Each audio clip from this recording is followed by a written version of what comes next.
Mental health is just as important as physical health, but it's often overlooked, especially in older adults. So Dr. Tom Lehner from Buckeye Health Plan joins us to talk more about it and how they're helping this issue. Dr. Lehner, it's good to see you again. Nice to see you too. So talk about why this is so important, mental health, when it comes to the well-being of seniors. Well, mental health is something that's oftentimes overlooked because you assume it's part of the aging process and that sort of thing. So when somebody changes, you think, well, it's just because they're getting older. But in fact, it may be a symptom of something more serious, like depression or anxiety.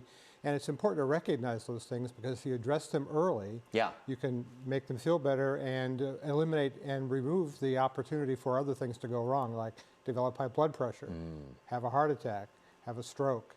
The things that the stress creates and changes the way your body functions, and puts that extra stress can cause real issues. And you mentioned recognizing it early, because a lot of people might not know what those early symptoms or warnings are. What are they, doctor?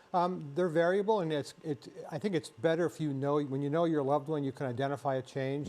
Oftentimes they're subtle. But what you might notice is they don't enjoy the things they used to enjoy. For example, you walk in the house, they always had a baseball game on in the summertime.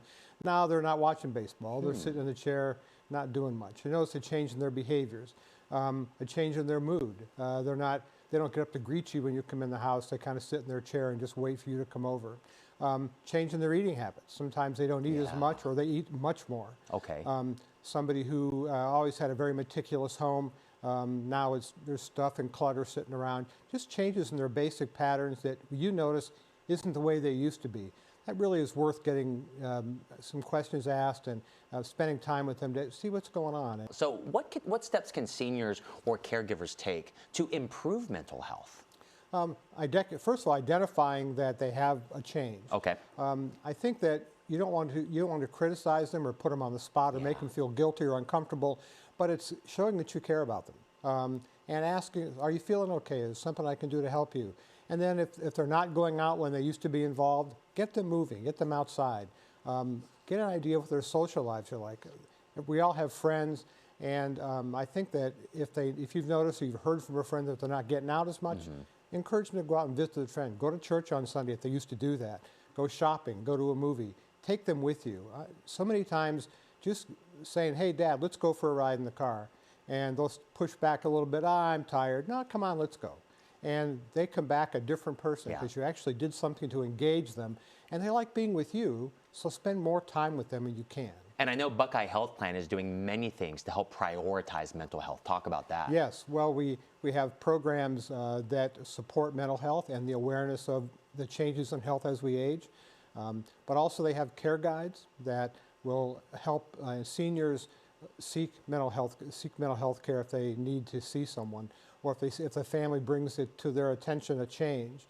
They can help arrange transportation, help arrange visits to the pharmacy to pick up your medications if you're not getting your medication. Some people are on medications and they can't get out to get them, and we don't know that as family members sometimes, and our parents or our loved ones don't want to be a bother, so they're not going to tell us.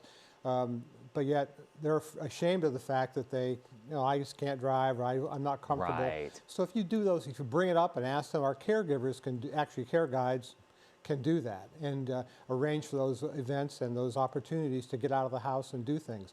They can look for social activities, maybe at the senior center, or going downtown to a movie with a group of other seniors and that kind of thing. So there's a lot of things we can do that will help them be engaged and stay interested in life. That's so good. Dr. Lehner, thank you so much for sharing this information with our viewers. I know we covered a lot, and it's all available for you to get that help that you need. All you have to do is visit their website, buckeyehealthplan.com/behavioral health, to find out more.